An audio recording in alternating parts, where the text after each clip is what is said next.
Gênesis, capítulo 31. Jacó foge de Labão.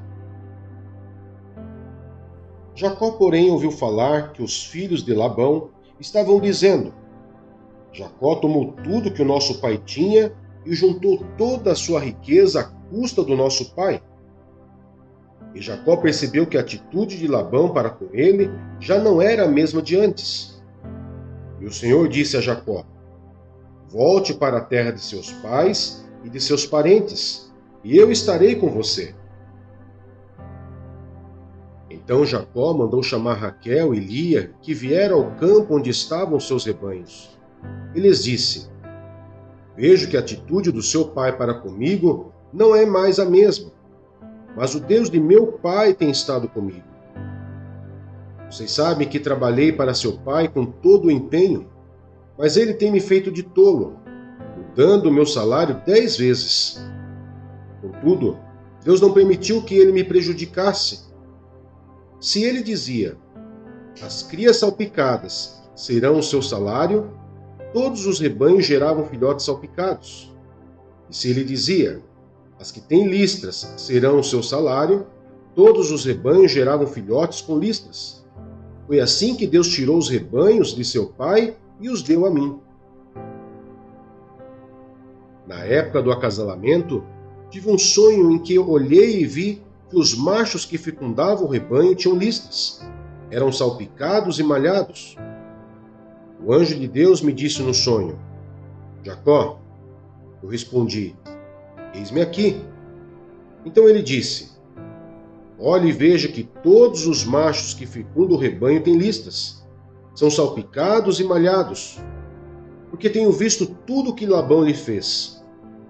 Sou o Deus de Betel, onde você ungiu uma coluna e me fez um voto. Saia agora desta terra e volte para a sua terra natal. Raquel e Lia disseram a Jacó: Temos ainda parte na herança dos bens de nosso pai? Não nos trata ele como estrangeiras? Não apenas nos vendeu, como também gastou tudo o que foi pago por nós. Toda a riqueza que Deus tirou de nosso pai é nossa e de nossos filhos. Portanto, faça tudo quanto Deus lhe ordenou. Então Jacó ajudou seus filhos e suas mulheres a montar nos camelos e conduziu todo o seu rebanho, junto com todos os bens que havia acumulado em Padan-Arã, para ir à terra de Canaã, a casa de seu pai, Isaque. Enquanto Labão tinha saído para tosquear suas ovelhas, Raquel roubou do seu pai os ídolos do clã. Foi assim que Jacó enganou a Labão, o arameu, fugindo sem lhe dizer nada. Ele fugiu com tudo o que tinha e, atravessando o Eufrates, foi para os montes de Gileade. Labão persegue Jacó. 3 dias depois, Labão foi informado de que Jacó tinha fugido. Tomando consigo os homens de sua família, perseguiu Jacó por 7 dias e o alcançou nos montes de Gileade. Então, de noite, Deus veio em sonho a Labão, o arameu, e o advertiu: Cuidado, não diga nada a Jacó, não lhe faça promessas nem ameaças. Labão alcançou Jacó, que estava acampado nos montes de Gileade. Então Labão e os homens se acamparam ali também. Ele perguntou a Jacó: Que foi que você fez? Não só me enganou, como também raptou minhas filhas, como se fossem prisioneiras de guerra. Por que você me enganou, fugindo em segredo, sem avisar-me? Eu teria celebrado a sua partida com alegria e cantos, ao som dos tamborins e das harpas. Você sequer me deixou beijar meus netos e minhas filhas para despedir-me deles. Você foi insensato.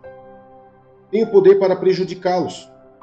Mas na noite passada, o Deus do pai de vocês me advertiu: Cuidado, não diga nada a Jacó, não lhe faça promessas nem ameaças. Agora, se você partiu porque tinha saudades da casa do seu pai, por que roubou meus deuses? Jacó respondeu a Labão: Tive medo, pois pensei que você tiraria suas filhas de mim à força. Quanto aos seus deuses, quem for encontrado com eles não ficará vivo. Na presença dos nossos parentes, veja você mesmo se está aqui comigo qualquer coisa que lhe pertença. Se estiver, leve-a de volta. Ora, Jacó não sabia que Raquel os havia roubado. Então Labão entrou na tenda de Jacó e nas tendas de Lia e de suas 2 servas, mas nada encontrou. Depois de sair da tenda de Lia, entrou na tenda de Raquel.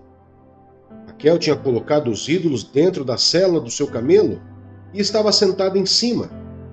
Labão vasculhou toda a tenda, mas nada encontrou. Raquel disse ao pai: Não se irrite, meu senhor, por não poder me levantar em sua presença, pois estou com o fluxo das mulheres. Ele procurou os ídolos, mas não os encontrou.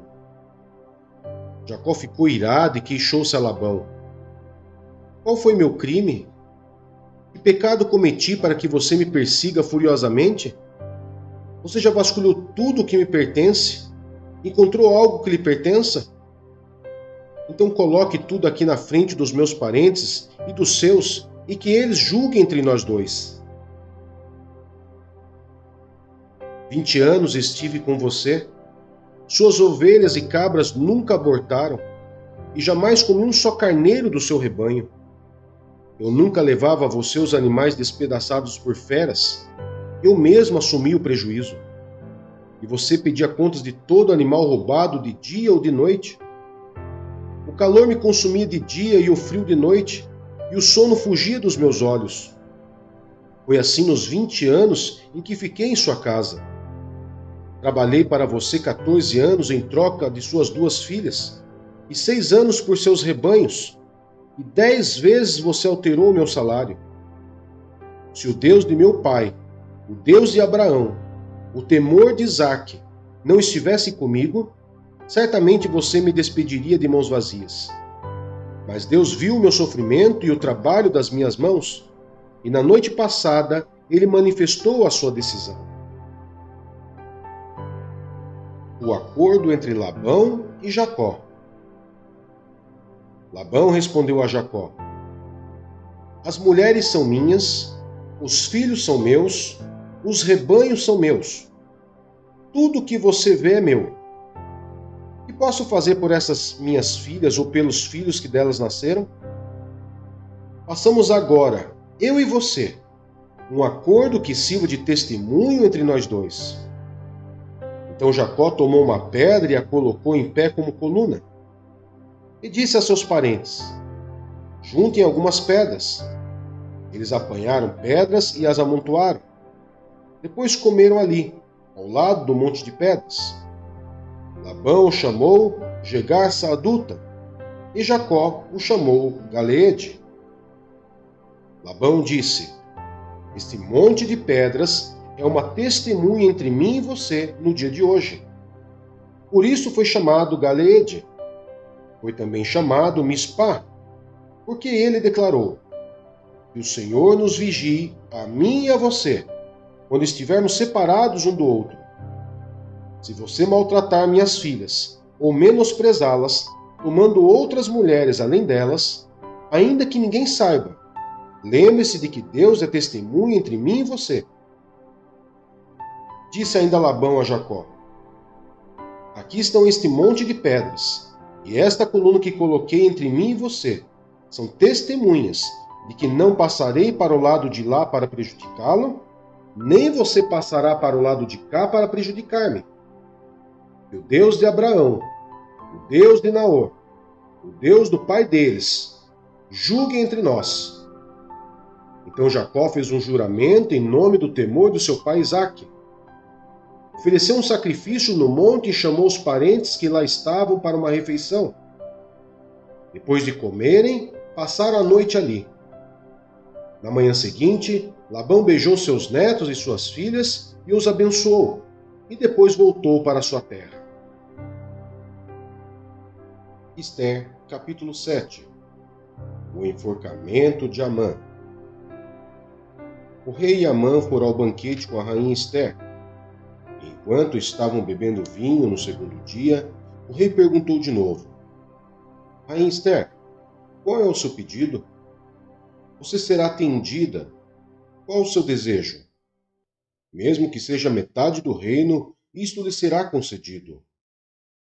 Então a rainha Esther respondeu: Se posso contar com o favor do rei, e se isso lhe agrada, poupe a minha vida e a vida do meu povo. Este é o meu pedido e o meu desejo. Pois eu e meu povo fomos vendidos para a destruição, morte e aniquilação. Se apenas tivéssemos sido vendidos como escravos e escravas, eu teria ficado em silêncio, porque nenhuma aflição como essa justificaria perturbar o rei. O rei Xerxes perguntou à rainha Esther: Quem se atreveu a uma coisa dessas? Onde está ele? Respondeu Esther: O adversário e inimigo é Amã, esse perverso. Diante disso, Amã ficou apavorado na presença do rei e da rainha. Furioso, o rei levantou-se, deixou o vinho, saiu dali e foi para o jardim do palácio. Percebendo Amã que o rei já tinha decidido condená-lo, ficou ali para implorar por sua vida a rainha Esther. E voltando o rei do jardim do palácio ao salão do banquete, viu Amã caído sobre o assento onde Esther estava reclinada. E então exclamou: Chegaria ele ao cúmulo de violentar a rainha na minha presença e em minha própria casa? Mal o rei terminou de dizer isso, alguns oficiais cobriram o rosto de Amã. E um deles, chamado Arbona, que estava a serviço do rei, disse: Há uma forca de mais de 20 metros de altura junto à casa de Amã, que ele fez para Mardoqueu, aquele que intercedeu pela vida do rei. Então o rei ordenou: Enforque-no nela. Sim, Amã morreu na forca que tinha preparado para Mardoqueu, e a ira do rei se acalmou. Marcos, capítulo 2. Jesus cura um paralítico. Poucos dias depois, tendo Jesus entrado novamente em Cafarnaum, o povo ouviu falar que ele estava em casa. Então muita gente se reuniu ali, de forma que não havia lugar nem junto à porta, e ele lhes pregava a palavra. Vieram alguns homens trazendo-lhe um paralítico, carregado por 4 deles. Não podendo levá-lo até Jesus, por causa da multidão, removeram parte da cobertura do lugar onde Jesus estava, e pela abertura no teto, baixaram a maca em que estava deitado o paralítico. Vendo a fé que eles tinham, Jesus disse ao paralítico: Filho, os seus pecados estão perdoados. Estavam sentados ali alguns mestres da lei, raciocinando em seu íntimo: Por que esse homem fala assim? Está blasfemando. Quem pode perdoar pecados, a não ser somente Deus? Jesus percebeu logo em seu espírito que era isso que eles estavam pensando e lhes disse: Por que vocês estão remoendo essas coisas em seu coração? É mais fácil dizer ao paralítico: Seus pecados estão perdoados? Ou, levante-se, pegue a sua maca e ande. Mas, para que vocês saibam que o Filho do Homem tem na terra autoridade para perdoar pecados, disse ao paralítico: Eu lhe digo, levante-se, pegue a sua maca e vá para casa. Ele se levantou, pegou a maca e saiu à vista de todos, e atônitos glorificaram a Deus, dizendo: Nunca vimos nada igual. O chamado de Levi. Jesus saiu outra vez para a beira-mar. Uma grande multidão aproximou-se e ele começou a ensiná-los. Passando por ali, viu Levi, filho de Alfeu, sentado na coletoria e disse-lhe: Siga-me. Levi levantou-se e o seguiu. Durante uma refeição na casa de Levi, muitos publicanos e pecadores estavam comendo com Jesus e seus discípulos, pois havia muitos que o seguiam. Quando os mestres da lei, que eram fariseus, o viram comendo com pecadores e publicanos, perguntaram aos discípulos de Jesus: Por que ele come com publicanos e pecadores? Ouvindo isso, Jesus lhes disse: Não são os que têm saúde que precisam de médico, mas sim os pecadores. Eu não vim para chamar justos, mas pecadores. Jesus é interrogado acerca do jejum. Os discípulos de João e os fariseus estavam jejuando. Algumas pessoas vieram a Jesus e lhe perguntaram: Por que os discípulos de João e os dos fariseus jejuam, mas os teus não? Jesus respondeu: Como podem os convidados do noivo jejuar enquanto este está com eles? Não podem, enquanto o tem consigo. Mas virão dias quando o noivo lhes será tirado, e nesse tempo jejuarão.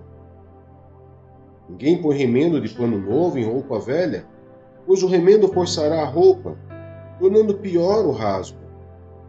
E ninguém põe vinho novo em vasilha de couro velha. Se o fizer, o vinho rebentará a vasilha. Tanto o vinho quanto a vasilha se estragarão. Ao contrário, põe-se vinho novo em vasilhas de couro nova. O Senhor do Sábado. Certo sábado, Jesus estava passando pelas lavouras de cereal. Enquanto caminhavam, seus discípulos começaram a colher espigas. Os fariseus lhe perguntaram: Olha, por que eles estão fazendo o que não é permitido no sábado? Ele respondeu: Vocês nunca leram o que Davi fez quando ele e seus companheiros estavam necessitados e com fome? Nos dias do sumo sacerdote Abiatar, Davi entrou na casa de Deus e comeu os pães da presença, que apenas os sacerdotes era permitido comer, e os deu também aos seus companheiros. E então lhes disse: O sábado foi feito por causa do homem, e não o homem por causa do sábado. Assim, pois, o Filho do Homem é Senhor até mesmo do sábado. Romanos, capítulo 2.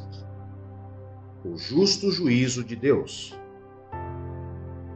Portanto, você que julga os outros é indesculpável, pois está condenando a si mesmo naquilo em que julga, visto que você que julga pratica as mesmas coisas, sabendo que o juízo de Deus contra os que praticam tais coisas é conforme a verdade.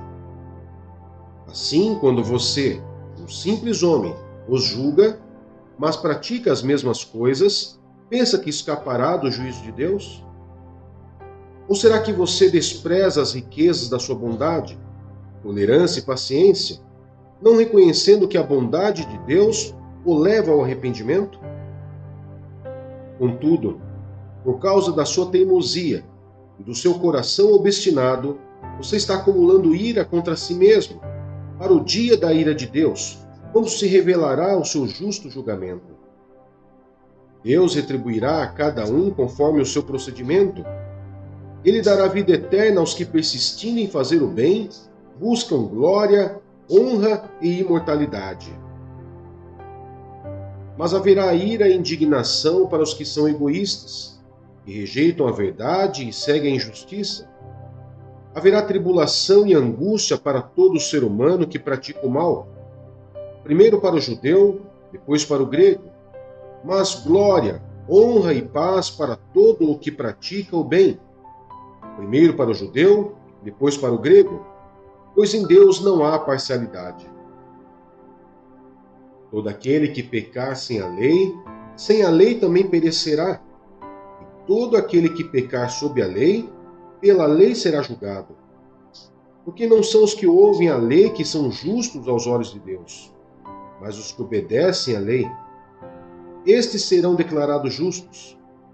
De fato, quando os gentios, que não têm a lei, praticam naturalmente o que ela ordena, tornam-se lei para si mesmos, embora não possuam a lei, pois mostram que as exigências da lei estão gravadas em seu coração. Disso dão testemunho também a sua consciência e os pensamentos deles, ora acusando-os, ora defendendo-os. Isso tudo se verá no dia em que Deus julgar os segredos dos homens, mediante Jesus Cristo, conforme o declara o meu Evangelho. Os judeus e a lei. Ora, você leva o nome de judeu, apoia-se na lei e orgulha-se de Deus. Você conhece a vontade de Deus e aprova o que é superior, porque é instruído pela lei. Você está convencido de que é guia de cegos, luz para os que estão em trevas, instrutor de insensatos, mestre de crianças, porque tem na lei a expressão do conhecimento e da verdade. E então, você que ensina os outros, não ensina a si mesmo? Você que prega contra o furto, furta? Você que diz que não se deve adulterar, adultera? Você que detesta ídolos, rouba-lhes os templos? Você que se orgulha da lei, desonra a Deus, desobedecendo a lei? Pois como está escrito, o nome de Deus é blasfemado entre os gentios por causa de vocês. A circuncisão tem valor se você obedece à lei. Mas se você desobedece à lei, a sua circuncisão já se tornou incircuncisão.